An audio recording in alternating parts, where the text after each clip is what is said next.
couple of seconds it should be. Okay. Yeah, it's live. So I'm going to introduce. So welcome to Tantra Evolution. I'm Chacko, and today I have with me Dee Sunshine, a tantrika and a yogi. He's a practitioner of tantric healing massage, and after chatting with him, I understood that he's a globetrotter, living currently in France, but moving around the world, mainly in Thailand, India, and he's from Scotland.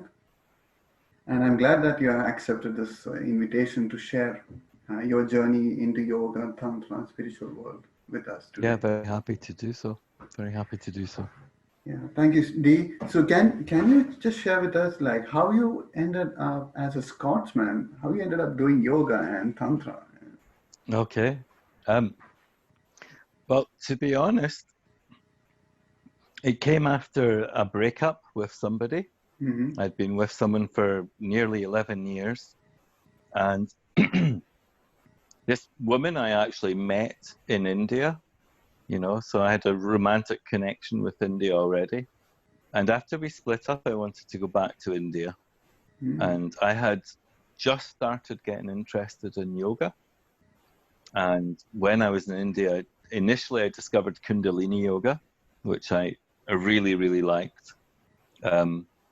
It resonated with me because it was working with energies and focusing on chakras and focusing on mantras and stuff. And I found myself getting right into it. Mm-hmm. And I was going through a sort of transition period because I was still quite up with my lover and stuff. And the following year, I discovered Tantric Yoga. I started studying with the Agama Yoga School in a small village called Bagsu, which is in the north of India, near McLeodganj and Dharamsala. And the couple that led this school were absolutely beautiful. One was called Monica, the other was called Manu. And I just loved the way that they taught. And I also, I told you earlier that I'm an energy healer as well. And I could feel my chakras buzzing when I was doing this style of yoga. And I thought, wow, this is amazing. And the main headquarters of this school are in Thailand, in Koh Phangan. So I decided after doing Tantra 1, Tantra 2, and also the first level yoga class, so I studied for about 6 weeks with them, I decided to go to Thailand and continue my studies. And that was the beginning of my journey into Tantra. Okay. And can you just like explain what's the difference for you between the Kundalini Yoga and Tantric Yoga? Is there any fundamental difference or? The Kundalini Yoga that I studied in the first year was stylized by Yogi Bhajan, who is a Sikh. He's a kind of new Sikh. He's not like a traditional Sikh. And the yoga with Kundalini Yoga is very vigorous, very dynamic yoga, and it was kind of shaking things up in you. Whereas Tantric Yoga is much more meditative. It's much more quiet. You will go into a pose for anywhere up to 10 or 20 minutes in Tantric Yoga. And the purpose of it is to focus your attention on a chakra. And later on, as you develop, to actually learn to move the energy, you know. So I didn't go very deeply into Kundalini Yoga, but there's another type of Kundalini Yoga, which is nothing to do with Yogi Bhajan. And I also studied that. And that for me was much more tantric and very, very powerful. I worked with a teacher called Reinhard Gammenthaler, who I highly recommend. He's like really impressive yogi. Had amazing experiences working with him. But yeah, Tantric Yoga is a much more meditative approach to it than Kundalini Yoga in general. Okay. And what do you think about the yoga? Usually people talk about yoga as this physical postures and mostly what we see in the Western societies. Yeah. So yeah, how do you feel about that? My understanding of it is that way back in the mists of time, when yoga was a purely tantric practice, that there were practitioners who abused the power that they had and gave Tantra a bad name. And really, as I understand it, a lot of the tantric elements of yoga were cut out of it. And so when the first Westerners started coming over here, they were taught something that was kind of like a muted version of yoga, mostly focused on asana, maybe a little bit of pranayama, maybe even occasionally using the bandhas a little bit. But generally, it's a sort of castrated version of yoga that we learn in the West. So it's had the really powerful stuff taken out of it, but it's still, if you're practicing normal, what we think of as normal yoga in the West, which is not really normal yoga, if you think about it, it still has a power and effect, because you're working with these asanas and you're moving the prana in your body, and you're also focusing your attention. So it becomes quite a meditative thing anyway. So, yeah. I think most people in the West don't know what they're missing, in actual fact. And do you think there is this a new wave of all these tantric yogas coming into the West, or you have to go to the source, like in India or in Thailand, to approach this? It seems to me that most of the teaching is happening in Thailand at the moment, on the Isle of Koh Phangan. Mm-hmm. There's a little bit of it in India, but not so much. Even one of the schools that I knew about, it was called the Sri Kali Ashram, which was based in the southern part of Goa. They moved to Koh Phangan as well. So it seems like Koh Phangan is the hub of Tantra now. There's a little bit that goes on in Bali that I'm aware of, but it's only a little bit. Koh Phangan seems to be the place to go. And there are some people, itinerant people, teaching around the world.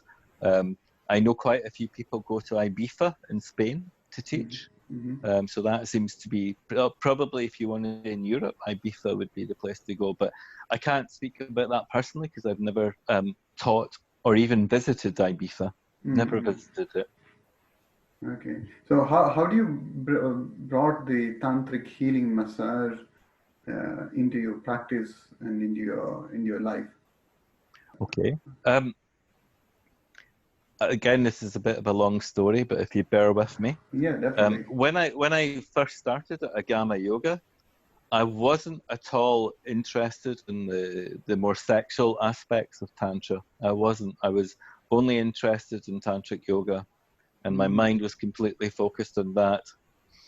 And just one day, a friend of mine who I didn't know practiced Tantra massage asked me if I would like a Tantra massage, and curiosity got the better of me.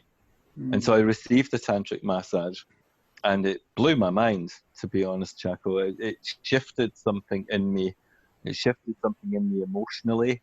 To be honest, I expected it just to be kind of like a sexual massage, but it wasn't. I mean, it was working with sexual energies, but really it's much more about the emotions and much more about the spirit, even though you're working with someone's genitals. And I had such a profound change in my attitude towards my body and my attitude towards sex and sexuality, and my attitude towards almost everything. And shortly after that, another girl asked me if I would be a lingam model for a Tantra massage. She was learning to do Tantra massage. And it was quite an awkward experience, because I was just lying there and these two women were, one of them was holding my genitals and the other they were talking to each other about how to move the energy, how to move the hands and all the rest of it. And I just felt like I was a bit of an object part of it. But the next day, I burst into tears, and I was profoundly moved by the experience. I want to learn how to do this. And at first I only thought I wanted to learn how to do it so I could do it for a lover, just as a personal thing. And when I studied it with a woman called Caroline Wolf, a German woman. And after I'd done my course, she said that what I needed to do was practice. So I offered free Tantra massages. And because I was in Kopangan at the time, there was many people willing to model for me. So I practiced with them. And as I practiced, like my knowledge grew, my abilities grew, and also connected with my abilities as an energy healer. I felt very drawn to this, and I felt like I want to work in this field. I want to be able to offer this as a healing practice. And for me personally, Tantra massage is all about healing, and it's not a lot to do with sex at all. I mean, obviously it involves the genitals, because you're doing a yoni massage, or in some cases doing a lingam massage. Many people, I think, from my personal belief, they use it in the wrong way. You know, they use it for sexual gratification, and because I think so many. I work 99% with women. I've worked with a couple of men only, but so my experience is mostly with women. My experience of working with women is that they carry so much wounding in their yoni that to focus on healing, on gentle healing touch, rather than trying to stimulate them towards orgasm, is a much better approach, you know. And I have heard of women who have been re-traumatized by experiences with therapists who use it in a more sexual way. So I think that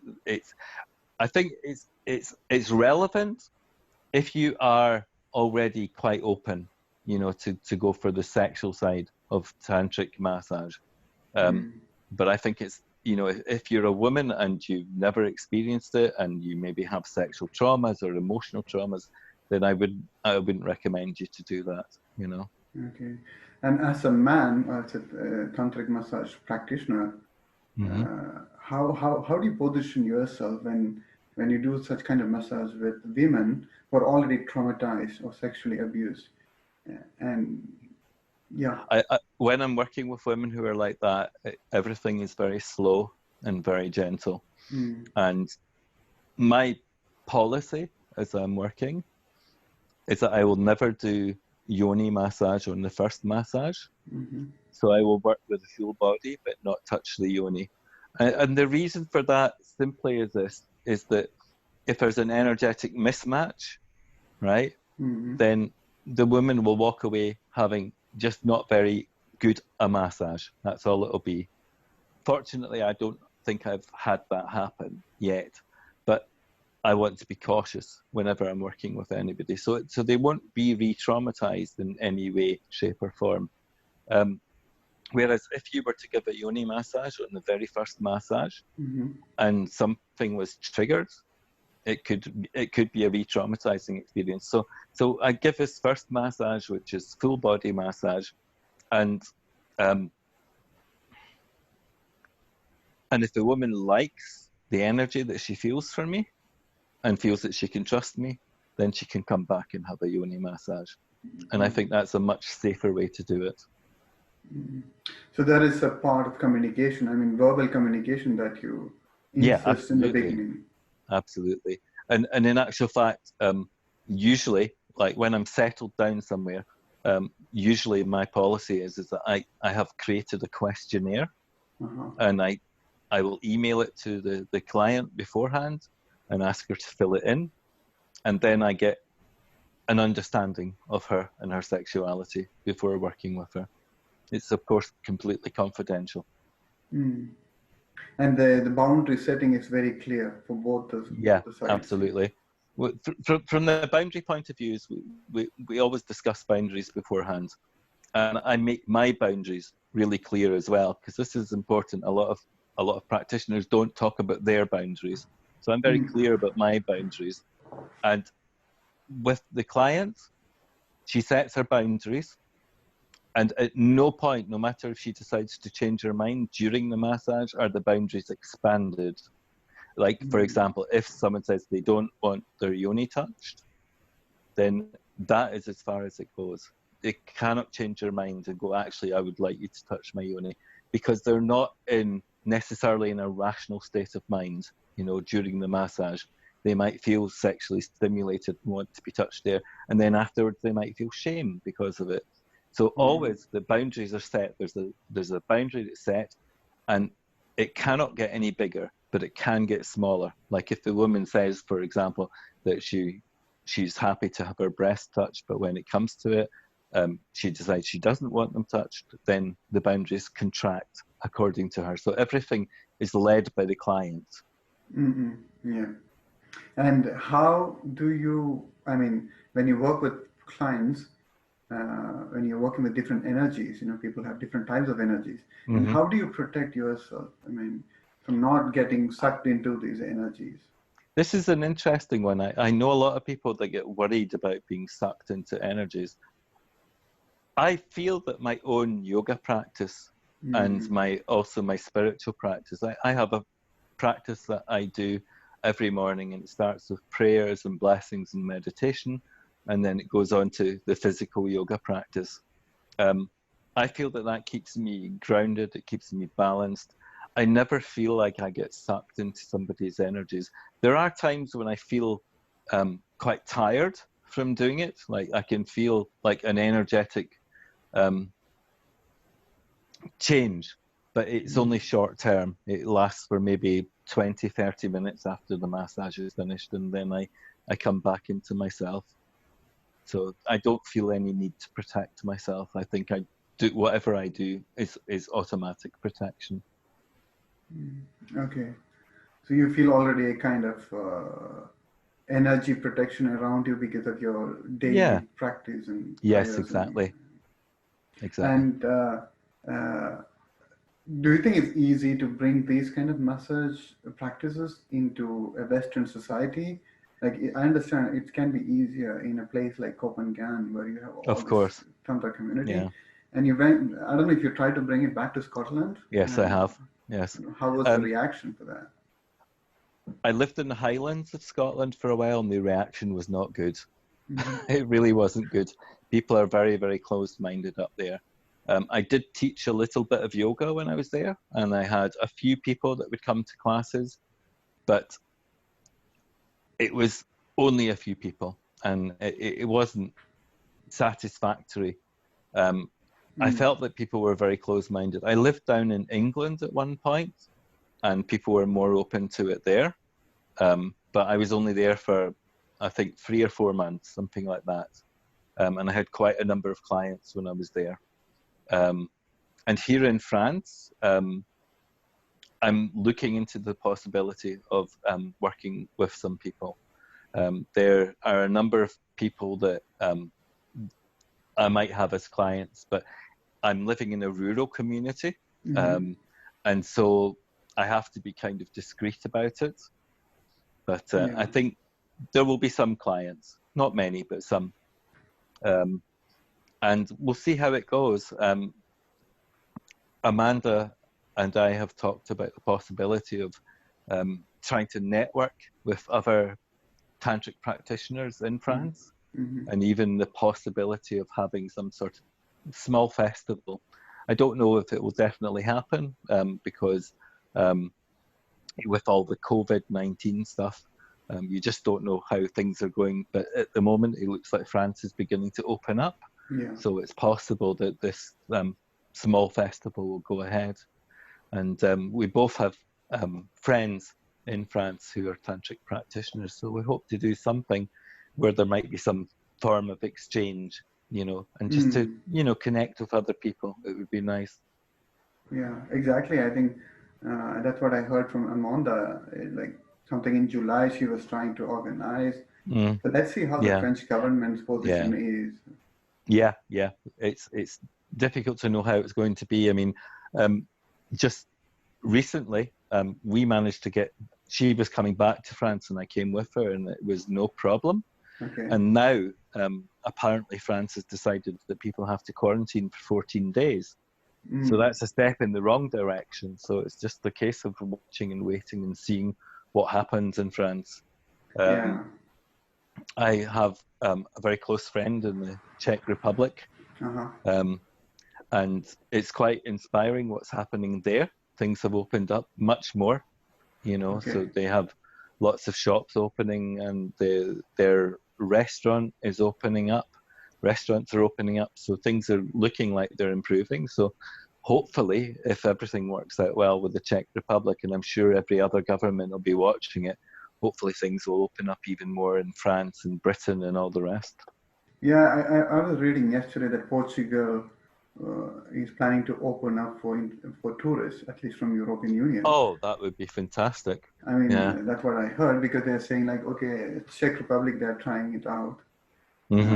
So let's see how the other countries, as you said, like watch and follow the footsteps of these governments. And at the same time, this morning I went to a shop over here to buy something. I mean, it's a big shop mainly for carpentry and painting stuff. And everyone was wearing masks, but it was not compulsory to wear the mask inside the shop.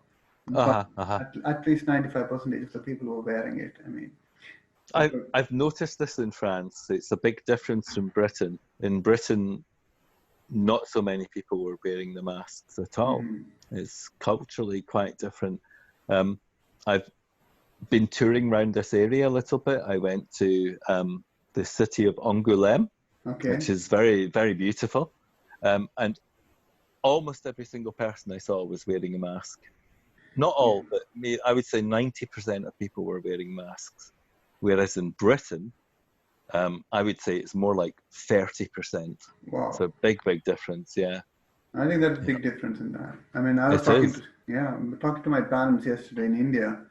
I mean, now it's compulsory. I mean, if you want to go out, I mean, in India, like they're trying out things. And I understand the concerns about spreading and stuff like that, but they're much more strict than in Europe when it comes to wearing masks. And you get a fine.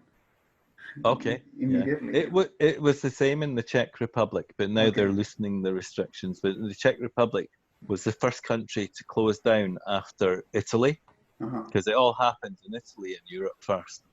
And they were the first country to close down, and they made all their citizens wear masks whenever they were outside. Even if they were just cycling or something like that, they had to wear masks. But now the restrictions have been eased. My battery is getting low. I'm down to 20%, just so that you know. And unfortunately, I can't plug in because I bought a Huawei phone, and the microphone plugs into the same thing as the power cable. So it's a real pain, unfortunately. So we might lose this. I'll keep you posted when I'm down to 5%, okay? Yeah, please do that, Dee. Okay, so let's come back after COVID. Let's come back to the discussion on Tantra. I was reading one of the posts that you wrote on your profile page. You're talking about teaching, why you hesitated many years before teaching, and you tried teaching in the beginning and then you stopped. And so what is your take on that now? Well, I'll be completely honest with you. One of the reasons why I stopped teaching was I was teaching really advanced stuff. And I got a fright. I got a fright when one of my students had a major Kundalini rising, and his whole body went into spasm, and he bashed his face off the floor about 5 times. He just bounced up and down. He wasn't injured at all, which was really surprising.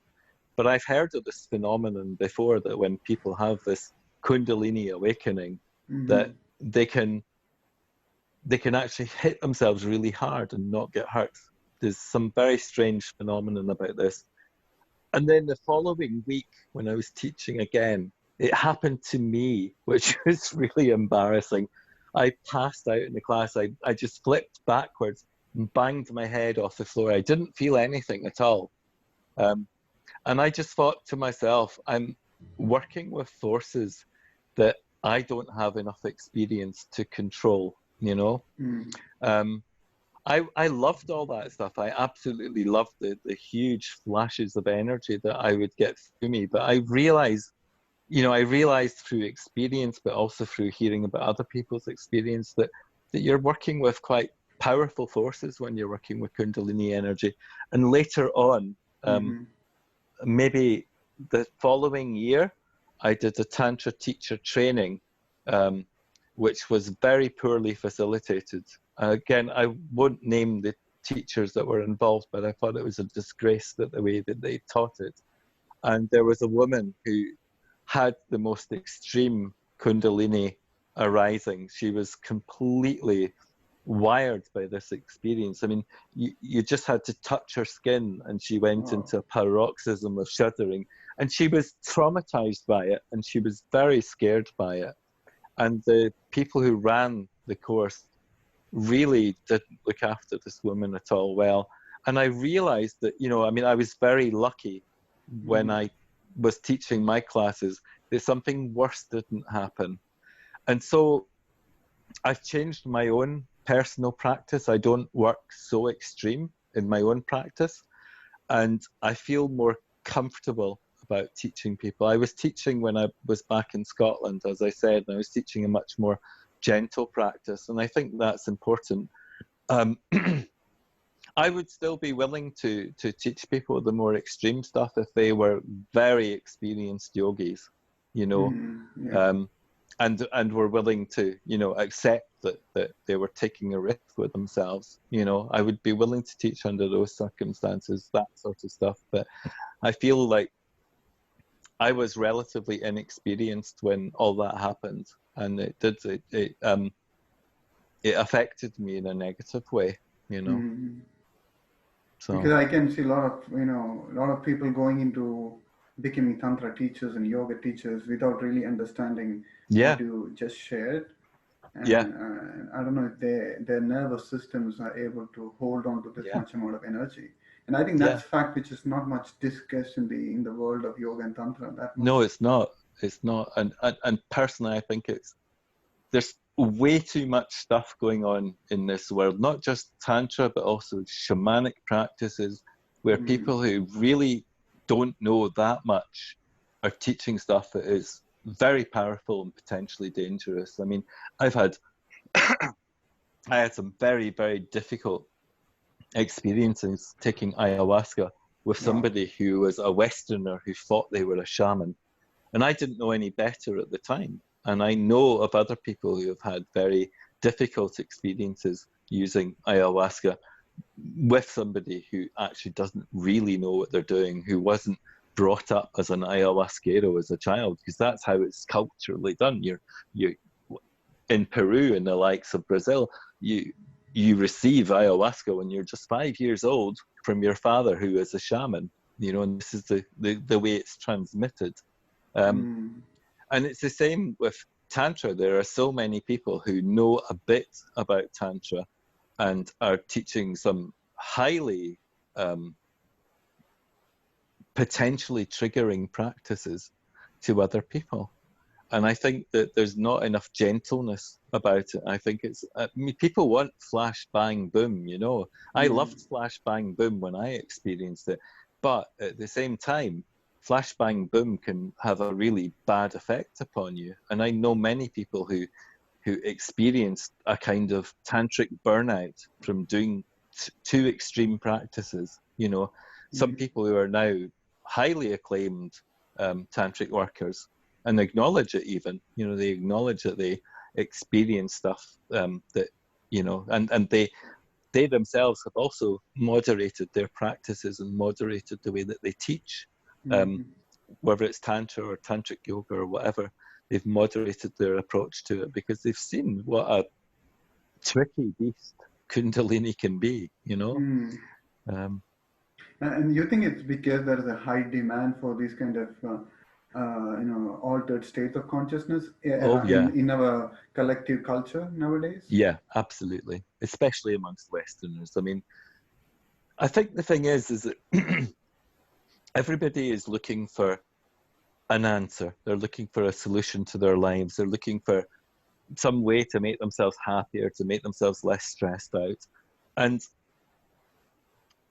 my own personal journey, I got into drugs when I was in my 30s. I mean, I'd smoked a bit of weed when I was young, but I got into drugs in a big way in my 30s, and especially ecstasy, MDMA.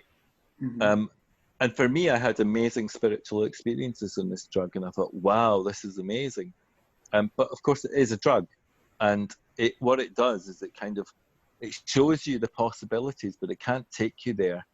A friend of mine said what it is, he was talking about LSD at the time, but it's the same concept. It's what he said is what LSD does is it opens the curtains on your window and it shows you the mountain, but you've still got to go and climb the mountain.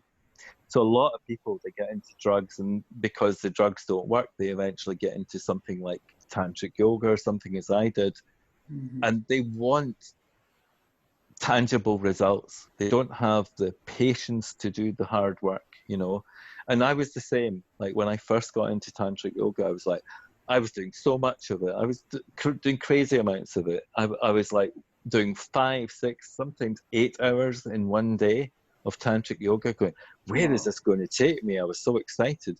But in actual fact, what it did was it actually started to kind of upset my balance rather than give me balance.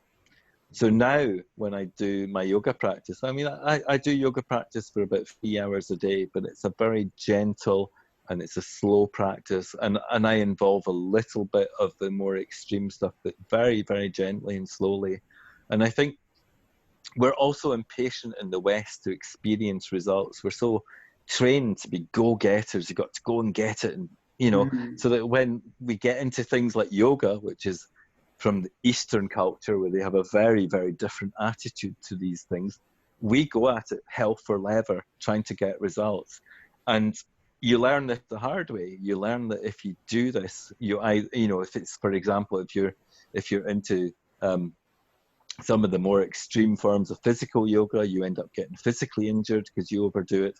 If you're into the more mental or meditative types of yoga, you can get mentally or emotionally unbalanced because you overdo it.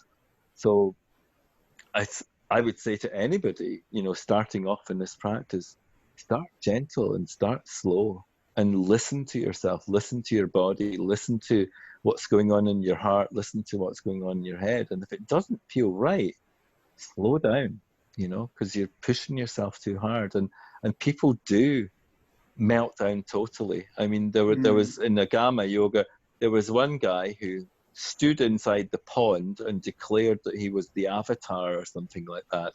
You know, he had a complete mental breakdown because of pushing too hard at Tantric Yoga.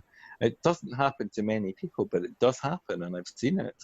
And it's a real shame that somebody should get psychologically damaged. Of course, it's always argued by the teachers who experience a student melting down that it's the student's fault in some sort of way. They maybe had an underlying condition. But I think as teachers, we have to be responsible to all our students. And therefore, we should be teaching very, very carefully, and we should moderate the way we teach. And it should be a very gentle, slow build up rather than trying to do the flash bang boom for people. And do you think that's where the whole attraction toward this whole tantric sexuality and things comes up nowadays? I mean, it's been always there in the last maybe 50, 100 years.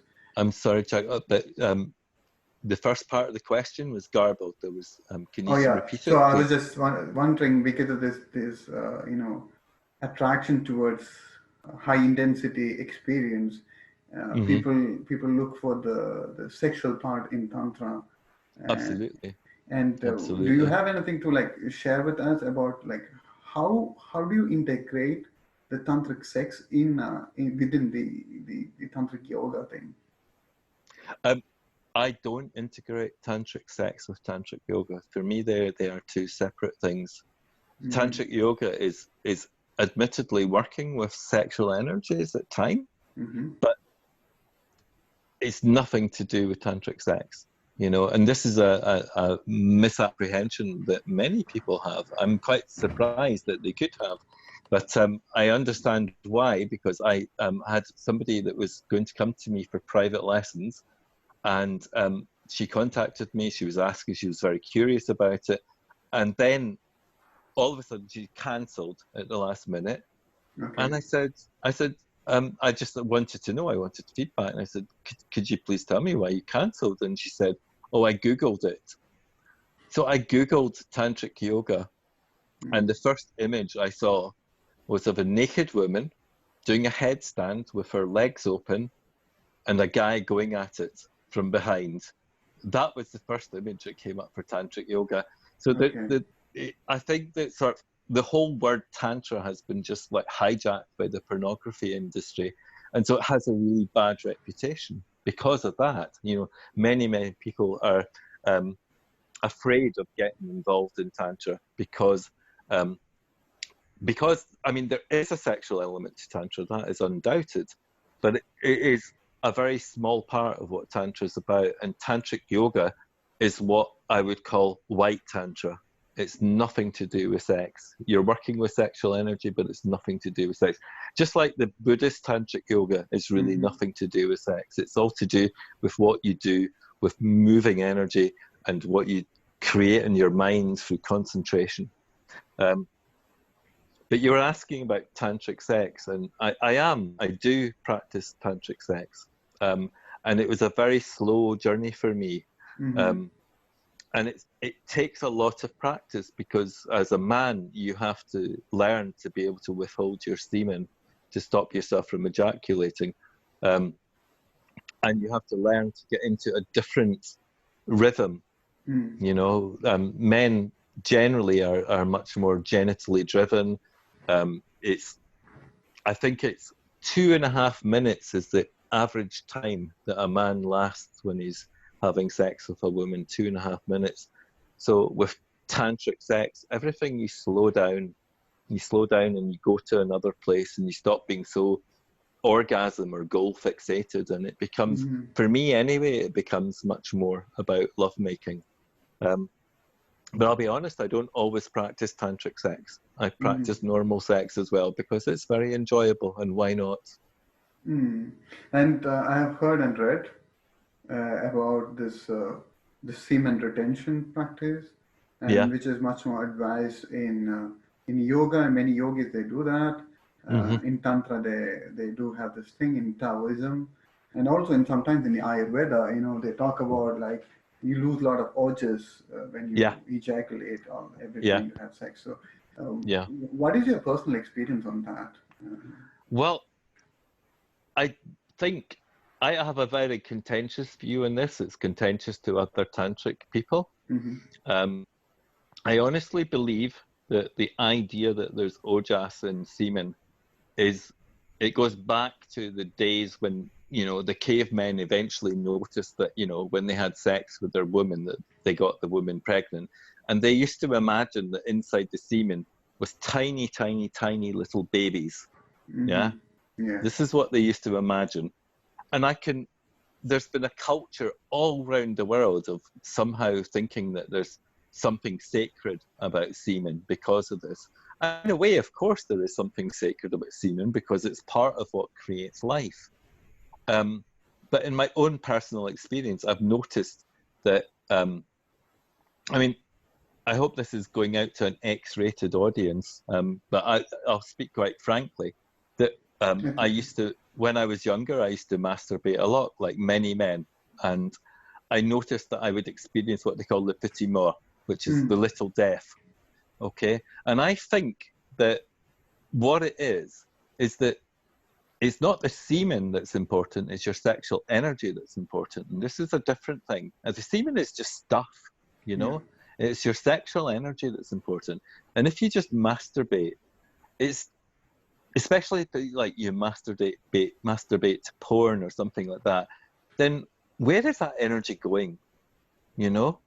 Of course it's going to dissipate. It's going to feel flat afterwards. You're going to feel disappointed. When I make love to somebody that I love, I don't feel depleted after ejaculating. It's absolute nonsense, because we create a vortex of energy between us. When you really are making love in a beautiful way, you create a vortex, and rather than feeling depleted, you feel energized, you feel wonderful. And I think this is a mistake that tantrics have made, this idea that semen is sacred. There is definitely something to not ejaculating all the time. There is something to that. But I would say that in actual fact, if you learn to practice making love in a really loving way, rather than just, you know, having sex, you'll find that it's an energizing process, not just for you, but for the person that you're making love to as well. So I don't fit with the normal tantric outlook, and certainly the school that I trained at in the Gamma, they were all, yes, we've got to hold on to our semen, you know, and most men really struggled with it. They found it really hard, and you know, they'd maybe learn to hold on to it, but they'd be so busy concentrating on trying to hold on to their semen, they're not actually making love anymore. They're just holding on to their semen. So it's a mostly pointless thing, I honestly believe. So it becomes more like a contracted experience rather than more exactly. like an expansive Exactly. thing. Absolutely. I think that, you know, if people focused more on what it's about, instead of thinking about the physical mechanics of it, what it's about is opening your heart. If you can open your heart to love, everything becomes amazing. Absolutely amazing. So if they spent as much time trying to open their hearts as they do trying to hold on to their semen, they would make great progress. But do you think basic practices, because for you, maybe after years of, you know, going through yoga and tantra, it has become natural for you, but for a beginner, for a beginner, I would say learn to do mula bandha. This is a really important thing, because very often when you don't want to ejaculate, you know, like you might want to last longer than 2.5 minutes. And if you want to learn to last longer as a lover, you need to be able to control these muscles in your body. And there's numerous exercises, but mula bandha is absolutely imperative. You need to practice that every single day. And, you know, if you don't know what mula bandha is, of course, you can look it up on the internet. But just to give you a brief summary of what I know, you know what it is, but to give your listeners a brief appraisal of what it is, mula bandha is simply, for a man, it's a contraction of the PC muscles, which is the muscles that run between the genitals and the anus. So it's just a case of contracting and pulling upwards. It's as simple as that. And then when you start practicing that, you can go into something like the microcosmic orbit, which starts off with that contraction. There are various ways to do it, but the way that I prefer to do it is I prefer to contract and exhale at the same time. And during the exhale, I visualize the energy rising up from Muladhara all the way up to Sahasrara, and then down to Agya, down to Ajna Chakra, which is the third eye center. So that's on the exhale. And then on the inhale, I relax the muscles and I let the breath sink all the way down to the lower dantian, which is approximately where Swadhisthana chakra is. So it's a movement of the energy, and this helps you to move your sexual energy, and it helps to dissipate that urge just to ejaculate as well. So this is a very good practice. Mantak Chia teaches microcosmic orbit. It's a Taoist tantric practice, and there are plenty of things on the internet if you're interested in finding out more about it. So the microcosmic orbit. So doing that kind of breathing and visualizing and guiding the energy, even if we ejaculate later on, when you make love, you don't dissipate that much amount of energy, right? Well, as I said before, I don't think you dissipate the energy if you're in a really loving connection with somebody. I think if you're just fucking somebody, then yes, the energy will dissipate if you ejaculate. It's all about the intention then. Yeah, absolutely. It's about intention and it's about love. I'm totally behind love on this one. And I think this is something that some schools really overlook in Tantra, is the actual loving aspect. They're focused very much on the willpower and the mind and how you're doing it. But to open your heart up. I had a very, very sweet and beautiful teacher who completely changed my outlook on Tantra. His name is Hari Prem. He doesn't teach so much anymore. He's beautifully in love with this wonderful woman called Kalika. And I was very, very fortunate to see him in Delhi last year. I went to the Delhi Tantra Festival. I've been to it once before. He also taught at that one. He's an absolutely marvelous teacher, and he's all about the heart, all about focusing on the heart. Is he a disciple of Osho? Is he from the He is Osho indeed. community? Yes. He comes from the Osho lineage. Yeah. Okay. Yeah, I've seen his videos on tantric meditation. Very soft spoken and very, in terms of clarity, very clear about it. he's a very lovely man. I was so inspired by him because the Agama yoga school that I went to, it wasn't really focused on love. It wasn't focused on the heart. It was more, I mean, don't get me wrong. I appreciate a lot of what I was taught at that school. But, you know, as everybody must know by now, there's been a huge sexual scandal about that school, and it's been a massive problem. And the guy, Swami Vivekananda, he calls himself. His real name is Narcis Tarkau. He's from Romania. Okay. He abused a number of women at the school. He also psychologically abused a lot of women as well.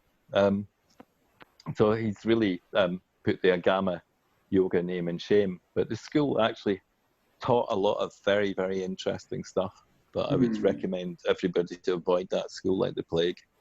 Okay. And what I understood from Agama yoga is they give a lot of focus on the ritual parts, you know, the traditional rituals that was practiced in India. And do you think those kind of practices have, how can you bring it in the 21st century, especially in the Western societies where you want to bring these teachings, where people are kind of hesitant or reluctant to look at these kind of rituals, which can be seen as, you know, sorcery or witchcraft and stuff like that, or doesn't culturally speak to them? I mean, yeah, I have my reservations about using these rituals because I think, you know, if you're Indian, you're born in India, you grow up with that whole culture surrounding you. You have an intrinsic understanding of it, which we as Westerners don't have. Even if we study it really hard, we're never going to understand it as much as an Indian person is going to understand it, because it's in the flavor of your country, you know? Just as, like, you know, if somebody from Pakistan was to come to Britain and experience a culture that is steeped in Christianity, even though there's not much Christianity left in Britain, it still affected very much our culture and our way of approaching life. So I think in many ways, these rituals are alien to us, you know, and I personally don't use them very much. I have invented my own rituals that speak to my heart. And so when I'm working with somebody, I might do some very simple meditation with them or something to help them get into the space, you know. When I teach yoga, I will use some mantra, but really I consider it just to be about sound and vibration. But I find all this stuff, you know, even things like people saying namaste, it just becomes a meaningless word if you don't actually really understand what it means, you know. And yeah, I've been taught what it means, but if I say namaste to a bunch of students who don't know what the fucking thing means, it's ridiculous to them, you know. I'd be better saying it in the language that they understand, which would be simply something like, the God in me honors the God in you, or something like that. You know, if I said something that was actually in my language, it would make more sense. And this is, you know, a lot of people use a lot of Hindi or Sanskrit words in their teaching practice, and it makes sense to people who actually understand the language. But, you know, to be singing these bhajans, which we don't even really understand. I mean, it's lovely to sing a bhajan, don't get me wrong. I love the sound of bhajans, but I'm aware that there's a certain ridiculous irony about it, which is that people who leave my country, for example, who reject completely Christian songs about God, then go over to India and start singing Hindu songs about God. And they feel perfectly at ease singing these songs, even though they don't really understand the religion.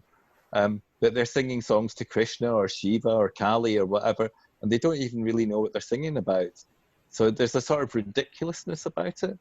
Do you see what I mean? Yeah, exactly. So is it exoticism, or it's like exotic nature, or is it the Indiana Jones syndrome or something like that? I don't know what it is. I don't know.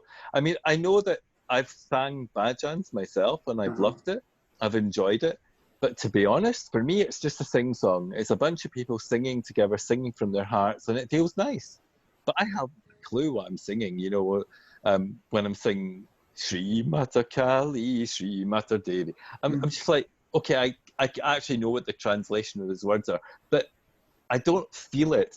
I'm not from India, and I don't understand the culture. Even though I've been to India about 15 times, I don't truly understand your culture. Yeah. And that's because I come from a Christian background, you know? Yeah, I So, understand that. yeah. It's complex, it's very to integrate intellectually and integrate, in a cultural way from ancestors and lineage like that. Yeah. It's So I complex. feel like, Westerners that are going off to India, they're kind of, it's like they're dipping their toes into the water of someone else's culture. And I love India. I absolutely love India. And, I've dipped my toes into your culture as well. But if I pretend that I understand it, if I sing bhajans like I really mean it, I don't think that I'm being completely honest with myself, you know? Yeah, So I've for seen a me, lot of people in France, for example. A lot of people follow Mada Amritanandamai, Amma. So she's from Kerala, but I've never yes, been to her ashram in Kerala. I But went. I met her in France. That was the Oh, okay. irony of all this. Like, Yeah. but the interesting thing is that I could speak to her in Malayalam, in her mother tongue. Uh-huh. Of And course you could. yeah, I mean, it was weird for me to see the whole ambience in France, completely Indian, completely uh, Indianized, but people in general were speaking French, and there is Yeah. this exotic. I found it like, for me it was strange in the beginning to understand why there is this attraction. It's good. It's good for India. It's good Mm. for tourism and stuff like that. Mm-hmm. But what is lacking in France, and what I find after living 11 years in France is like um, there is something missing at the spiritual level, Yeah, which is taking absolutely. people to other countries, maybe like to Yeah. India or to Thailand or Indonesia, Yeah. wherever you Yeah. have these. I think in the West, perhaps with the exception of the USA, we've pretty Hmm. much rejected Christianity because a lot of the concepts of Christianity are quite absurd. But the funny thing is again, what I was saying is like people go across and they start adopting to Hinduism. And Hmm. it's like, there's a story about a guy who's supposed to be God. He goes away, he comes back to his missus's house, and outside is standing his son. He doesn't even recognize his son, chops his head off with a sword, and then he goes into the jungle, chops the head off an elephant, and sticks it on top of that child's body. And this is the story of Ganesh. And Westerners laugh at that stuff, but at the same time, they find it absolutely ridiculous that God parted the Red Sea so that the Israelis could pass through the Red Sea, and that Hmm. there was a talking snake, and there was an apple that was fed to Eve, and all the rest of the silly stories about the Bible.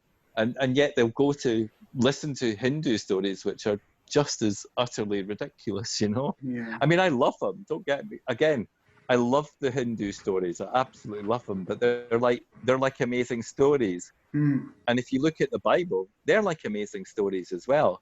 But people have Exactly. rejected the Bible and they've rejected Christianity because it doesn't fit in with what we now know. It doesn't fit in. And Yeah. yet they go to India and they'll perfectly happy to accept an elephant-headed god or a female god that's got loads of arms who slays your ego and all the rest of it. There's all these amazing gods in the Hindu pantheon. Yeah. Um, How I'm. much battery you have? I was just going to say I'm down to about 8%, so we should maybe Okay, start yeah, winding down. exactly. So just winding up, one of the questions which comes to me is for a beginner or somebody who is going into the tantric yoga or tantra as in a general Mm-hmm. sense, how will you recognize? How can you recognize a teacher who is not going to? I mean, who is clear about his boundaries and who's clear about his practices, not going to take you on a crazy Mm. ride. Now, what do you How do recommend? you recognize? Yeah. Um, there are specific things that I would recommend. One of them is the Delhi Tantra Festival. Mm. If you can go to that, it teaches Tantra in a safe way.